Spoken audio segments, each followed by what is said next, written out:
Oi, gente! Está começando o nosso primeiro WCast e o nosso primeiro convidado é o nosso pastor Marcos de Oliveira, que está nos dando a honra de ser o nosso primeiro convidado aqui no nosso primeiro episódio do podcast. Muito feliz em ter o senhor aqui conosco, seja muito bem-vindo. E para a gente começar, eu queria que o senhor falasse um pouquinho sobre a sua trajetória cristã, sobre a sua família, contar um pouquinho sobre o senhor. Muito bem. É um prazer para mim estar aqui e quero parabenizar vocês, né, por essa iniciativa do nosso primeiro WCast. E o cenário está muito bonito, estão de parabéns e que o nome do Senhor seja glorificado. Então, sobre a minha família, sou casado com a pastora Conceição, tenho 3 filhos, o Daniel, a Lídia e a Thalita, e tenho 6 netos, né? Tem gente que fala, já tem 6 netos, já tenho 6 netos. Então, assim, me sinto muito privilegiado pela família que eu tenho, muito abençoado, né? A Bíblia diz que verás os filhos de teus filhos, né? Sim. E a paz sobre Israel. Então, eu tenho estado debaixo dessa promessa de ver os meus netos, de ter aí meus filhos servindo ao Senhor e os meus netos também servindo ao Senhor. Amém? Amém. Agora, falar um pouquinho sobre a trajetória do senhor. Com que idade o senhor se converteu? Com que idade o senhor entrou nessa trajetória de ser pastor? Então, na verdade, eu estou fazendo esse WCast aqui com você num momento muito especial da minha vida, que é 50 anos de convertido, 50 anos de metodista. Porque eu tenho 58 e eu fui para a igreja metodista com 8 anos de idade. Então, foi o primeiro momento que eu estive ali, o contato que eu tive com o Evangelho, tendo em vista que a minha família era uma família de origem católica e nenhum dos da minha família tinha assim, um contato com o Evangelho, né, de conhecer mais profundamente a palavra. E eu fui o primeiro. E por eu ter sido o primeiro, isso trouxe também muitas bênçãos na minha casa, na minha família. Porque hoje eu posso dizer que toda a minha família serve ao Senhor, né? Glória a Deus. Então, eu, por exemplo, nasci de uma família muito conturbada. Meu pai era envolvido no alcoolismo.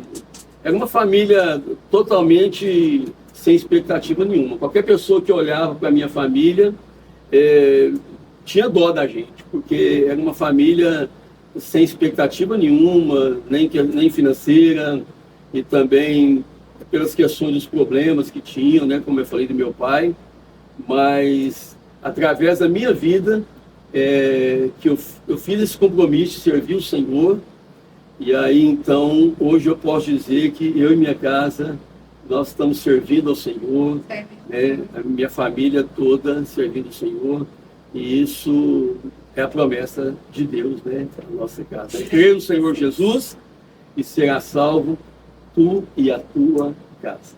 Amém. Bom, falei da minha família, né? Agora você pergunta a trajetória, você faz uma pergunta e eu acabo, às vezes, me estendendo um pouco, né? Mas, então, sobre a minha trajetória, como eu disse, né, fui com 8 anos para a igreja, e aí, então, passei minha infância, minha adolescência na igreja, e desde esse tempo que eu fui para a igreja, nunca mais eu deixei o Evangelho. Né? Então, por isso que eu digo que já faz 50 anos. Né? Então, eu tenho algumas lembranças. Né? Eu tenho uma lembrança muito interessante, quando eu tinha 8 anos, que alguém chegou para minha mãe e disse assim: Dona Nadir, eu posso levar o Marcos na igreja? E aí, essa pessoa pegou na minha mão. E essa imagem daquela mão pegar na minha mão para me levar para a igreja, ficou marcada na minha memória. E aí depois a pessoa me levava de volta para casa, né?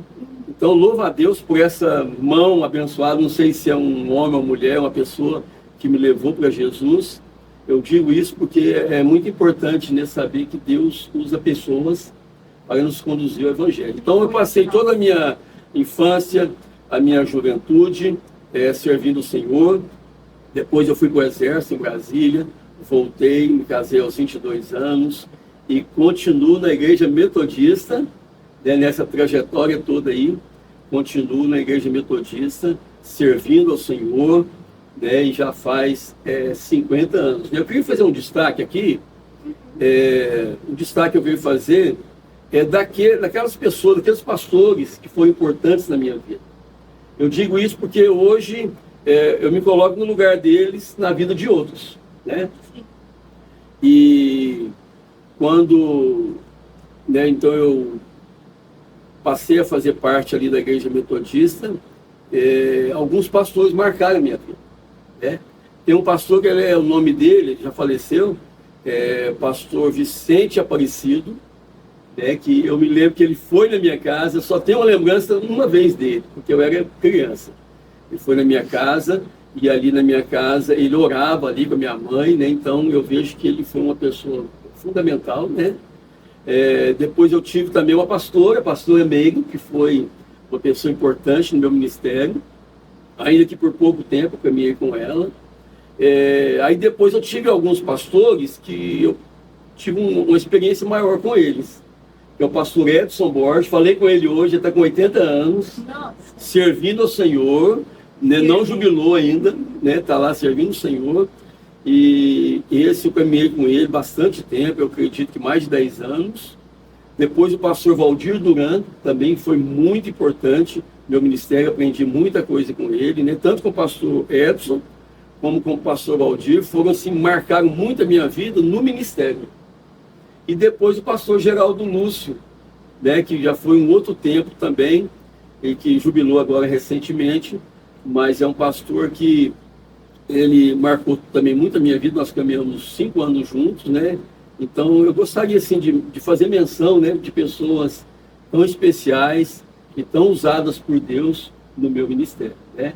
Então, falando da minha trajetória, hoje eu estou aqui em Uberaba, né, por direção do Senhor, e já vamos caminhando aí. 10 anos. 10 anos caminhando para 12 anos. Muito tempo, né? 10 anos não são 10 dias. É verdade.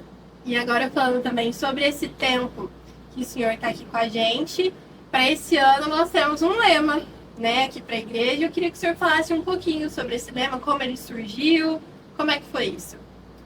Muito bem. Todo ano a gente lança um lema, né? Eu procuro assim muito lançar esse lema na direção assim do Espírito Santo, né? Então esse ano o lema é 2025, ano de crescimento e excelência, né?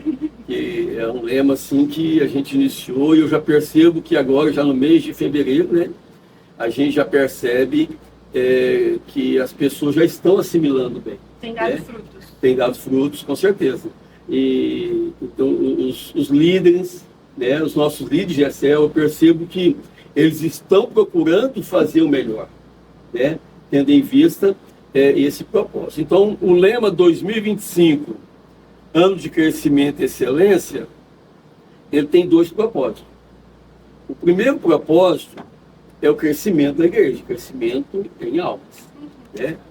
Tanto que nós lançamos agora um projeto chamado 100 ovelhas, né? Porque na Bíblia 100 ovelhas, o pastor deixou as 99 e foi em busca da que se perdeu, né? Então esse projeto meu 100 ovelhas não seria bem nesse foco, mas seria consolidar 100 ovelhas. 100 ovelhas, de janeiro até dezembro, a gente consolidar. E algumas pessoas que eu compartilhei falaram assim, mas que isso? É um projeto muito elástico, né? Mas eu vejo possibilidade, né? Tanto que nós já estamos aí com 30 pessoas cadastradas para discipular.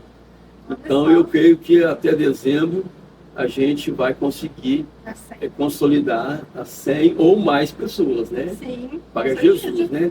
E a excelência é uma coisa que eu prezo muito. Fazer tudo com excelência. Nós precisamos fazer tudo com muita excelência, né? Até na nossa vida secular nós precisamos fazer, mas assim, no reino de Deus, né, nós precisamos fazer tudo da melhor maneira possível, porque a gente precisa glorificar o nome do Senhor, né? através da nossa excelência. Então, o alvo é fazer tudo melhor, né? Aí um detalhe, né? Por exemplo, na igreja, nós temos a melhor recepção, excelência. Sim. Né? Nós temos a melhor mídia, né? O trabalho de excelência que vocês fazem, né? Fazer com excelência, entendeu? Ministério de louvor, né? E os outros ministérios, tem a igreja da criança, nossa igreja da criança é fantástica, né? Mas eu disse agora para a nossa líder, vamos fazer ainda mais com excelência. Então, o propósito 2025, ano de crescimento e excelência, ele abrange essas duas áreas aí. Porque ele deu tudo por nós, né? Então, se é para fazer para ele, se é para fazer por ele, que seja bem feito. E ainda falando sobre a excelência, existe alguma história bíblica ou algum testemunho pessoal que marcou a sua visão sobre a excelência? Muito bem. Então, a gente vê alguns personagens na Bíblia que foram nobres, né? Porque eu tenho falado muito sobre isso. Lá em Isaías 32, versículo 8, fala assim que o nobre projeta coisas nobres, né? E na sua nobreza ele vai perseverar. Então, assim, a nobreza, para mim, está muito ligada com a excelência. Então, uma pessoa nobre na Bíblia, assim, que marcou muito, que eu admiro muito, são tantos, né? Urias. Urias era um soldado de Davi. E Urias, ele quando ele foi tirado da guerra, né, tendo em vista ali, né, que Davi tinha cometido pecado com a esposa de Urias. É uma história forte, né?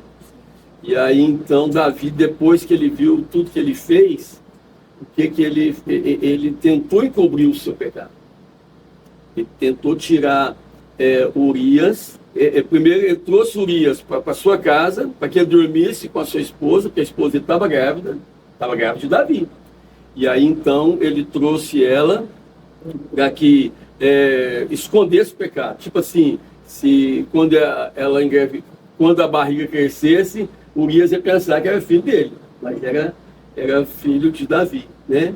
Só que Urias, aí que me chama a atenção nessa história, é que Urias, ele não foi para casa. Ele ficou na porta do palácio, junto com o soldado, porque ele falava assim, eu não posso ir para minha casa, eu não posso ir para o conforto, para a minha zona de conforto, com a minha esposa, enquanto os meus irmãos estão lá na guerra, lutando. Então, assim, eu vejo uma nobreza em Urias, né? E Davi, então, quando fica sabendo que ele não vai para casa, que ele não tinha de dormir com a sua esposa, Davi, então, ficou indignado, porque era a estratégia dele esconder o seu pecado. Aí Davi, então, teve uma ideia terrível. Mandou que o capitão do exército colocasse Urias na frente da batalha, e quando ele estivesse na frente, era para o exército recuar para Urias morrer. Uma coisa terrível que Davi fez, né? E eu louvo a Deus porque a Bíblia, apesar de Davi ser um personagem importante na Bíblia, mas a palavra de Deus não esconde, né, o pecado de Davi, né? Mas aí é o que me admira, falando de Urias, né? A nobreza dele, de pensar nos seus irmãos. Então, ele era um soldado de excelência, né? Então, assim, dentre tantos outros, né, a gente vê aí Daniel, seus amigos, né, que eram também servos de Deus de excelência na Bíblia, né, e tantos outros que a gente vê que fazer com excelência. Então, que a gente possa fazer com excelência hoje também. Exatamente. E quando a gente fala sobre excelência, as pessoas associam muito isso com o perfeccionismo. Que eu sou excelente se eu faço perfeito, se eu faço com perfeccionismo. Mas, biblicamente falando, o que o senhor pode dizer para a gente que é a excelência? O que é essa excelência? É o agir com perfeccionismo? É o fazer com perfeccionismo? O que seria a excelência? Então, eu sou um pouco perfeccionista, né? Mas eu me policio muito, porque o perfeccionismo em extremo, ao meu ver, ele é doentio, né? Sim. Então a gente precisa de ter esse cuidado, né? Então a gente fazer as coisas perfeitas, né? Procurar fazer o melhor, isso é bom. Mas não ao extremo. Eu já conheço pessoas que são tão extremistas que ela briga, né? Por exemplo, o marido que é tão perfeccionista que ele discute com a esposa, então aí é um perfeccionismo mau, né? Então não convém para nós, né? Então, nós precisamos fazer com excelência, porque aí, você falou biblicamente, né? O nosso espelho é Jesus. Tudo é Jesus, né? Nós vemos a nobreza de Jesus de ser ali na cruz resiliente, né? Jesus, ele faz oração no Getsemane, ele ora e fala assim: Pai, se possível, passa de mim esse cálice, mas contudo seja feita a tua e não a minha vontade, né? Então, Jesus então enfrenta a cruz, passa por todo aquele sofrimento, né, que às vezes a gente vê aí, né, nos filmes, né, ou mesmo na história contada, está bem longe daquilo que foi o sofrimento de Cristo, né? Então, para mim, a resiliência de Jesus é o maior exemplo para nós de excelência, né? Porque Deus amou o mundo de tal maneira que deu seu Filho unigênito, para que todo aquele que nele crê não pereça, mas tenha a vida eterna. Então, aquilo que Jesus fez, a excelência de Cristo, né, em nos ensinar, né, em morrer na cruz ali por nós, isso é o maior exemplo bíblico. Sim. E Jesus, ele deve ser o nosso exemplo em tudo, né? No amor, na humildade e na excelência, né? Porque quando ele veio para a Terra, tudo que ele fez foi com excelência. Então, agora, já caminhando para o final, queria lançar... Final? Pois é. Lançar um desafio para o pessoal que vai estar assistindo, que vai estar ouvindo, um desafio para eles praticarem durante essa semana sobre como agir com excelência, não só dentro da igreja, não se limitar ao que faz dentro da igreja, mas também em outros ambientes. Muito bem. Então, nós temos que fazer com excelência em tudo, né? Eu tenho um texto bíblico que está em Colossenses, capítulo 3, no verso 17, ele... Posso ler? Claro! E aí eu vou trazer na essência mesmo o texto, né? Esse texto, ele tem tudo a ver com esse assunto. Muito bem. Colossenses capítulo 3, no verso 17. Tudo que fizerem, seja em palavra ou em ação, faça para a honra e glória do Senhor, dando a Ele graças a Deus Pai, né? Então esse é o verso 17. Vou ler logo o 23, que o 23 fala assim, ó: tudo que fizerem, façam de todo o coração, como para o Senhor e não para os homens, né? Então, eu acho que esse texto, ele explica muito bem isso, né? Tudo que você for fazer, faça o melhor. Porque você está no trabalho, você tem uma certa função ali no seu trabalho, faça o seu melhor. Você está fazendo muito além do que está fazendo para o seu patrão, você está fazendo para o Senhor, que é o que a Bíblia diz. Faça não como se fosse aos homens, mas para Deus, né? Então, quer dizer, né, a vocês que estão nos ouvindo, nos assistindo, faça o seu melhor. Você vai estar glorificando a Deus, né, através das suas ações, né? E porque foi provado que, biblicamente, né, que essa é a vontade do nosso Deus. Nesse ano, né, a gente possa fazer tudo com excelência, porque foi para isso que nós fomos chamados, né? Uma coisa também bem interessante para se falar é que a Bíblia, ela chama servos. Hoje em dia tem muito aquela confusão sobre voluntário e servo. Servo não é a mesma coisa que voluntário, porque até quando a gente vai olhar realmente o significado dessas palavras, são palavras opostas. E o servo, ele entra muito nessa questão da excelência. Porque, por exemplo, você ser voluntário, o significado da palavra voluntário é você fazer quando você quer, o que você quer, pelo prazo de tempo que você quer. Já você ser servo é você abdicar do seu próprio eu para fazer aquilo que Deus nos chamou. Então, quando a gente fala sobre excelência, que seja não para reconhecimento próprio, mas sim para cumprir aquilo que Deus nos chamou para fazer, né? Que é a nossa missão aqui na Terra, cumprir com a missão que Ele deixou para nós. Tem uma frase que ela fala assim, mais ou menos, que eu lembrei agora de relance, excelência é você fazer aquilo que você às vezes não quer fazer. Exatamente. Mas fazer dando o seu melhor. Sim. Né? Que é o exemplo do servo. Né? Então, servir é negar a si mesmo. Né? Então, mesmo que é algo que humanamente você não estava desejoso de fazer aquilo, mas você fala, não, mas eu vou fazer por obediência ao Senhor, eu vou fazer com excelência. É abdicar do próprio eu para fazer aquilo que Deus nos chama para fazer. Isso vai muito também sobre chamado, seguir o chamado, né? O Senhor é um exemplo disso, né? Que Deus, com o chamado que Ele tinha para a vida do Senhor, trouxe aqui para operava, e o Senhor tem cumprido com excelência esse chamado, né? Amém, né? Eu quero glorificar a Deus, eu quero viver todos os meus dias, né, servindo o Senhor. Esse que é o meu propósito, né? Porque a nossa vida ela só tem sentido se ela estiver ligada em Jesus. Não tem outro objetivo, porque a gente vive quanto tempo? A gente vive 60, 70, 80, 90 anos, né?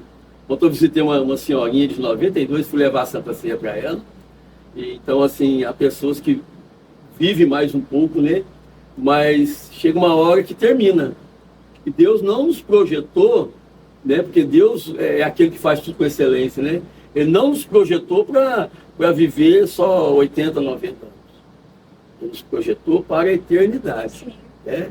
Então, que nós possamos estar ligados em Jesus, né? Servir ao Senhor com alegria, servir ao Senhor fazendo tudo de maneira excelente para o reino dele. Né?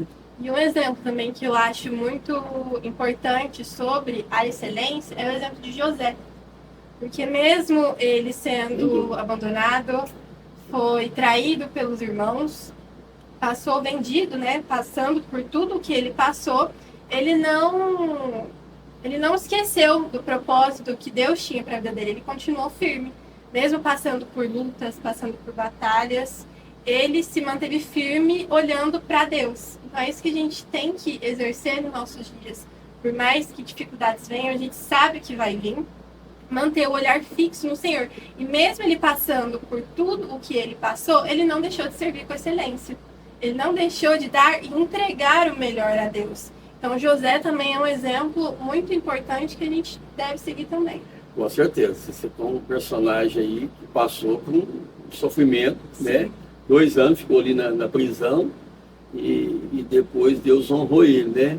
Quem imaginava que José lá na prisão, que alguém, né? Imagina quando ele chegou na prisão e alguém falasse para ele assim, ó, você está aqui na prisão, mas daqui 2 anos você vai ser o governador do Egito. Aí alguém falasse, esse cara é maluco, isso aí tá viajando, né? Mas quando Deus tem um propósito na vida da pessoa, né?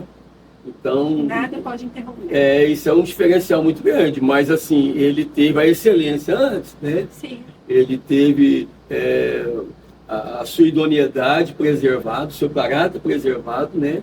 Quando aquela mulher se lança diante dele, mas ele foge do pecado. Então Deus honra aqueles que fazem com excelência, né? Tem no Novo Testamento, Barnabé também foi um personagem que pouco se fala nele, mas também trabalhou com muita excelência, né?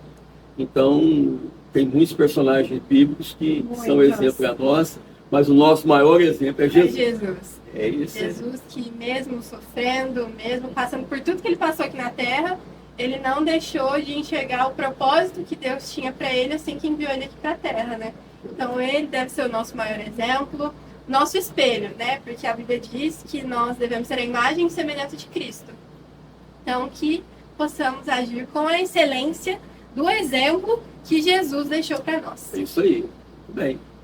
Agora, caminhando realmente para o final, a gente enrolou um pouquinho, mas muito feliz, pastor, em receber o senhor aqui no nosso primeiro episódio do WCast. Muito obrigada por falar um pouquinho sobre a sua trajetória, sobre a sua vida.